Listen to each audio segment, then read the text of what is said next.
Hello guys, I am a C student.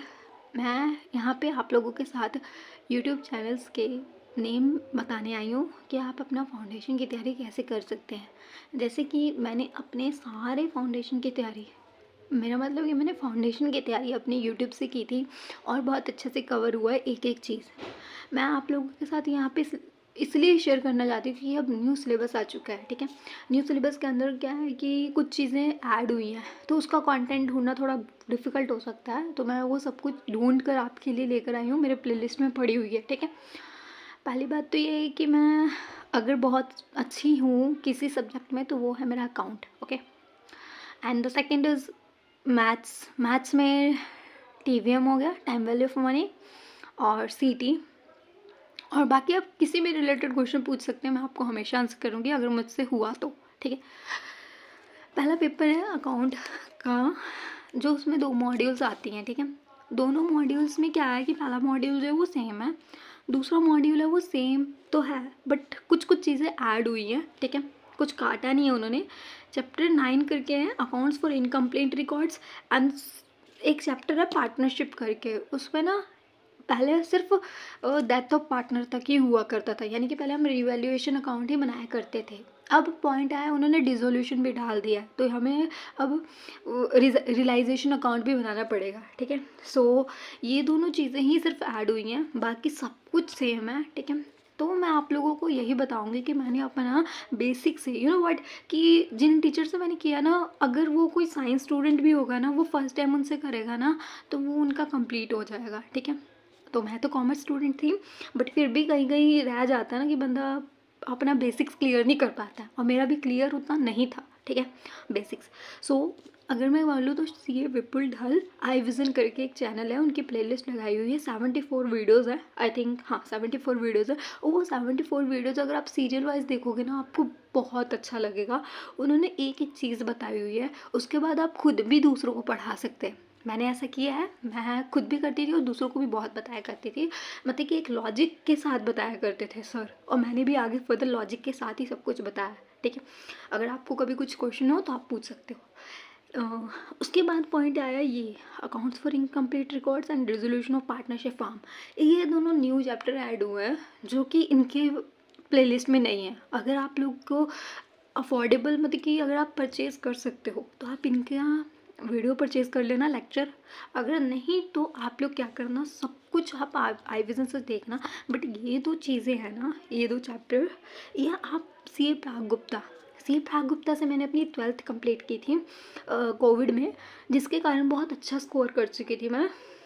हमारे exams हुए थे, ठीक है, कोविड में भी, मतलब कि थोड़ा अलग था।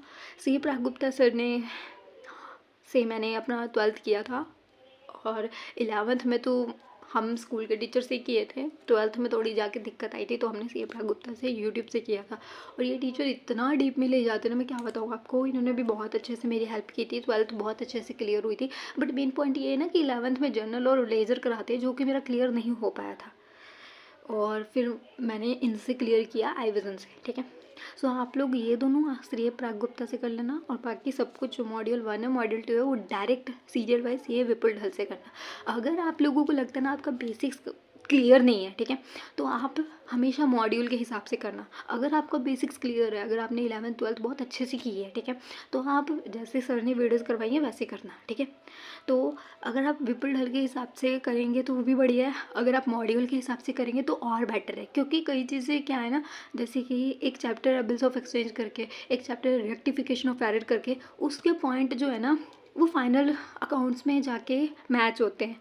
तो बेटर है कि फाइनल अकाउंट में हम लोग गड़बड़ाए, उससे बेटर है कि आप लोग सीरियल वाइज हर एक चैप्टर को करो कंप्लीट। ठीक है, तो आप हर एक चैप्टर को सीरियल वाइज करना मैं यही प्रेफर करती हूँ। मैंने भी सीरियल वाइज किया था, फर्स्ट मैंने जर्नल किया था, फिर लेज़र, और जो आगे फर्दर जो भी है। ठीक है, सो क्योंकि रेक्टिफिकेशन ऑफ एरर आगे जाके आपको बहुत काम आता है, तो पहला बेटर होगा कि आप रेक्टिफिकेशन ऑफ एरर को अच्छे से कर लो। ठीक है, तो पेपर 1 यानी कि अकाउंट्स के लिए आप लोग CA विपुल ढल और CA प्राग गुप्ता से कर सकते हो। अगर आप, मतलब कि मैं अफोर्ड नहीं कर पाई थी इसलिए मैंने यूट्यूब से किया है। अगर आप अफोर्ड कर सकते हो तो आप लेक्चर परचेज कर लेना। ठीक है, वैसे भी CA प्राग गुप्ता सर भी फाउंडेशन की तैयारी करवाते हैं मेरे ख्याल से, क्योंकि उन्होंने इंटर के भी वीडियोज़ डाले हुए हैं।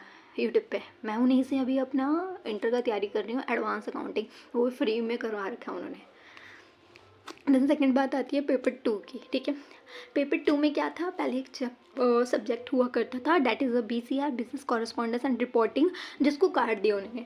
मैं एक सच बात बताऊँ कि BCR जो था ना वो सच में बहुत ईजी था, क्योंकि उनसे क्या होता था कि हमारी पासिंग परसेंटेज बढ़ जाती थी।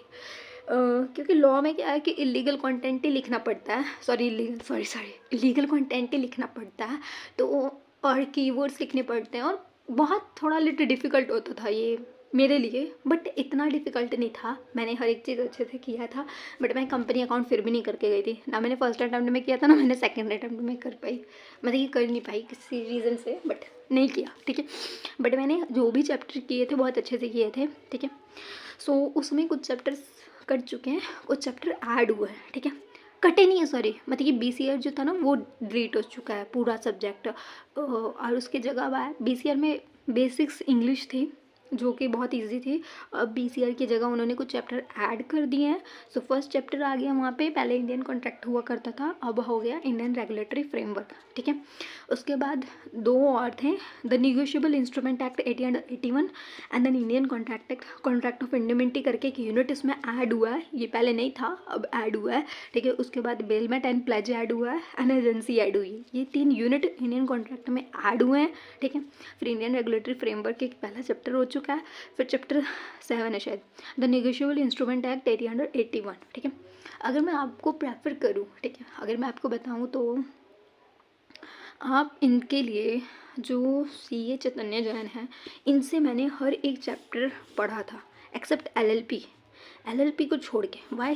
बिकॉज LLP में अमेंडमेंट्स हुए थे। इनके वीडियोस थोड़े ओल्ड हैं, I think 3 years 2 years old हैं, तो इनसे मैंने हर एक चैप्टर किया था LLP को छोड़ के। पॉइंट ये है कि मैं इनसे क्यों की थी, क्योंकि इन्होंने ना एक एक पॉइंट को बहुत डीपली क्लियर किया था, ठीक है।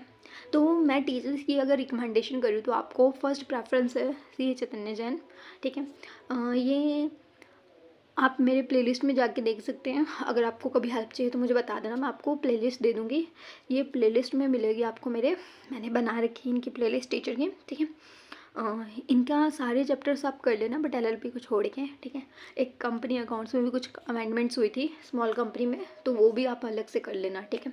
अगर आप इनका प्रेफर करते हो, पहले आप इनका वीडियो देखना, आप फर्स्ट चैप्टर देखोगे ना इनका ऑसम है, ठीक है।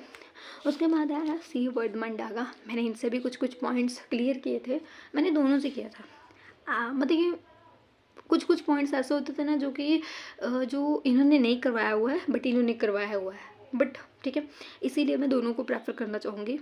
उसके बाद आते हैं C आदर्श जोशी। मैंने इनका नाम अभी क्यों अप्लाई किया, क्योंकि कुछ टॉपिक्स जो है जो ऐड हुए हैं, इन दोनों टीचर्स का जो वीडियोज़ है वो बहुत पुराने हैं, मतलब कि इनका तो अभी करंटली चल रहा है बट ये करंटली मतलब कि है ही नहीं यूट्यूब पे।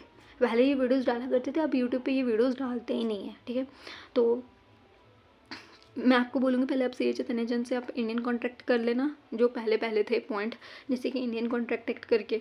अगर आप चाह रहे हो ना कि मैं एक ही टीचर को प्रेफरेंस करूँ, मतलब कि एक ही टीचर से को फॉलो करूँ, तो आप CA आदर्श जोशी को ही फॉलो करो, क्योंकि इनके सारे वीडियोज़ मिल चुके हैं मुझे और मैंने सब कुछ प्लेलिस्ट में लगाया हुआ है। बट फिर भी पॉइंट होता है कि हमें समझना इनसे, तो आप इनसे भी कर सकते हो, ठीक है। ये तीनों टीचर्स हैं, तीनों टीचर्स बहुत अच्छा पढ़ाते हैं और तीनों टीचर्स की प्लेलिस्ट पड़ी हुई है। बट न्यू सिलेबस जो आया है ना इंस्ट्रूमेंट, ये इंडियन रेगुलेटरी फ्रेमवर्क करके, ये इनके चैनल पे नहीं मिलने वाला आपको। अगर मुझे मिला इनका तो मैं आपको प्लेलिस्ट में लगा दूँगी, ठीक है। उसके बाद आया पेपर 3 मैथ्स में कोई चेंज नहीं हुआ है, बट पॉइंट ये है कि जो चैप्टर 4 था ना TVM time value of money करके, उसका बस नाम चेंज हुआ है मैथमेटिक्स ऑफ फाइनेंस, बाकी एवरीथिंग सेम है, ठीक है। तो आप इनसे प्रणव पोपट सर से कीजिएगा, इनका मैंने प्लेलिस्ट लगा दिया है। मैं आपको प्रणव पोपट सर क्यों बोल रही हूँ, क्योंकि इन्होंने ना बेसिक से क्लियर करवाया है। मेरा जो मैथ्स था वो 10th के बाद छूट चुका था, मैथ्स बहुत अच्छा था कुछ टाइम पहले, बट 10th के बाद जब छूट गया ना तो मेरा मैथ थोड़ा सा फ्लो बिगड़ गया, ठीक है। मेरा फर्स्ट अटैम्प्ट में मैथ्स के कारण ही नहीं निकल पाया था, तो ये मुझे किसी ने बताया था, तो मैंने इनको फॉलो किया, इनसे एक एक पॉइंट समझा। और पॉइंट ये है कि इनका एक एक चैप्टर डिटेल में यूट्यूब पे है यार। हाँ, माना कि एक एक मतलब कि एक एक अटेम्प्ट का नहीं है, हर एक अलग अलग अटेम्प्ट का पड़ा हुआ है मेरे पास वीडियो। मैंने वो वीडियोस आपके प्लेलिस्ट में लगा दी है, ठीक है, तो आप लोग जाके देख लेना। बस यहाँ पे एक ही चीज़ है कि टीवीएम को मैथमेटिक्स ऑफ फाइनेंस कहा गया है, ठीक है, यानी कि नेम चेंज कर दिया गया है, बाकी एवरीथिंग कंटेंट सब कुछ उसके अंदर सेम है, मैंने देख लिया है, ठीक है। उसके बाद आया पेपर 4। ये था पहले BCK एंड इको मिक्सअप था, ठीक है।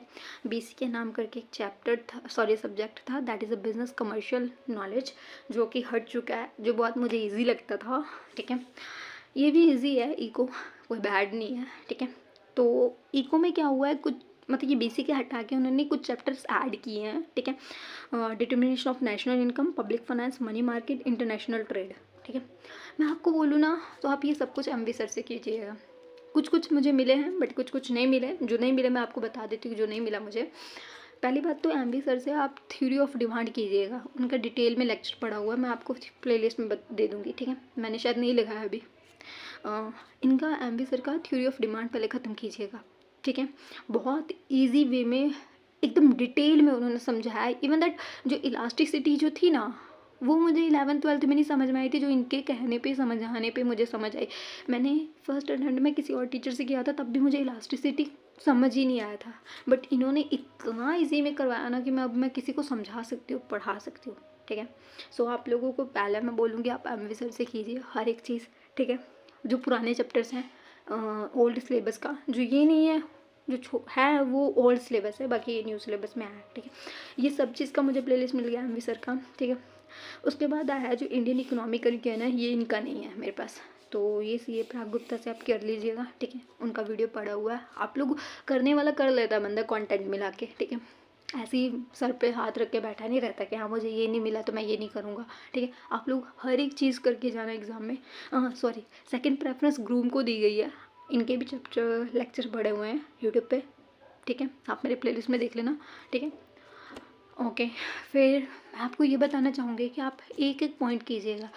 मतलब कि हर एक चैप्टर को करना, ऐसे नहीं कि मैंने एक चैप्टर छोड़ दिया, ये 5 मार्क्स का, इसको छोड़ दो, मत छोड़ के जाना, बहुत दिक्कत होती है। एक एक चैप्टर करके जाना, ठीक है। अकाउंट्स में प्रेफर रहेगा। इसमें तो आपको MTP RTP एटलीस्ट नहीं, इसमें मैं आपको बताऊँ ना तो सेंचुरी कर लेना, अगर टाइम ना मिले तो मैथ्स की सेंचुरी, और लेटेस्ट MTP RTP तो होती नहीं इसकी, MTP मैथ्स की सेंचुरी आप किससे करेंगे, आदर्श अग्रवाल करके ना, सॉरी आदर्श बोल रही हूँ, आकाश अग्रवाल करके एक टीचर है यूट्यूब पे, ठीक है। उनकी मैं सेंचुरी लगा दूँगी, उनकी सेंचुरी देखना, ये बहुत अच्छे से पढ़ाते हैं, ठीक है। इनके पता है आपको, जब मैंने अटैम्प्ट दिया ना, उसमें कुछ कुछ क्वेश्चंस जो हैं वो आकाश सर की सेंचुरी से आए हुए थे, और ये बहुत एक बार ही नहीं हुआ, ये पहले भी हो चुका है। बहुत सारे स्टूडेंट्स ने बोला है कि हाँ सेंचुरी से क्वेश्चंस कई कई बारी आ जाते हैं, बट मेन मुद्दा है कि आप लोगों को सम सॉल्व करना आना चाहिए, ठीक है। तो आप लोग मैथ्स पे भी अच्छे से पकड़ के रखना, मतलब ये आपको चारों जो सब्जेक्ट है वो एकदम से पूरी मजबूती से रखना है। अगर देखो हर एक चैप्टर, हर एक सब्जेक्ट में ना आपको 40-40 नंबर लाने और एग्रीगेट 200 लाने। अगर आपको लगता है कि हाँ अगर आपका एक सब्जेक्ट वीक है तो आप लोग जो सामने वाला सब्जेक्ट है जिसमें आप बहुत ज़्यादा स्ट्रॉन्ग हो उसको एकदम 100% कर लो। मेरा जो था अकाउंट था और लॉ था, ठीक है। इको भी उतना नहीं था मेरा अच्छा, ठीक है। तो मैंने लॉ और अकाउंट को पूरा 100% दिया था, बट इस बार लॉ का पेपर बहुत ज़्यादा मुझे पता नहीं क्यों अजीब लगा, तो थोड़ा उतना बेटर नहीं गया, बट ठीक ही गया, इतना भी बेकार नहीं गया, ठीक है। पेपर 1 एंड पेपर 2 जो है वो मैंने एकदम 100% रखा हुआ था, क्योंकि मुझे अच्छे से आते थे वो दोनों। फिर उसके बाद जो पेपर 4 है, सॉरी पेपर 3 और पेपर 4 है, उसको मैंने 60% तक रखा था, यानी कि 70-60 तक रखा था, ठीक है। तो अच्छे से मार्क्स स्कोर हो चुके हैं। मैथ्स में मैंने कोई भी चैप्टर नहीं छोड़ा था कैलकुलस को छोड़ के, ठीक है। उसके बाद पेपर 4 में भी मैंने कोई चैप्टर नहीं छोड़ा है, बट रिवीजन की बात थी, ठीक है। तो आप लोग क्या करना कि आप 2 सब्जेक्ट ऐसे ही रखना जो 100% आपको अच्छे लगते हैं और 100% आप उसमें कर सको, ठीक है। और 2 सब्जेक्ट ऐसे जो वीक हो, बट ये अच्छी बात है कि आपके चारों सब्जेक्ट अच्छे हैं, ठीक है। अगर आपको वीडियो अच्छी लगे तो लाइक सब्सक्राइब कर देना, और दूसरी बात अगर कोई भी क्वेश्चन हो रिलेटेड टू ICICA, आप कोई भी क्वेश्चन हो आप लोग कमेंट कर देना, आपको आंसर मिल जाएगा। Okay, thank you for watching.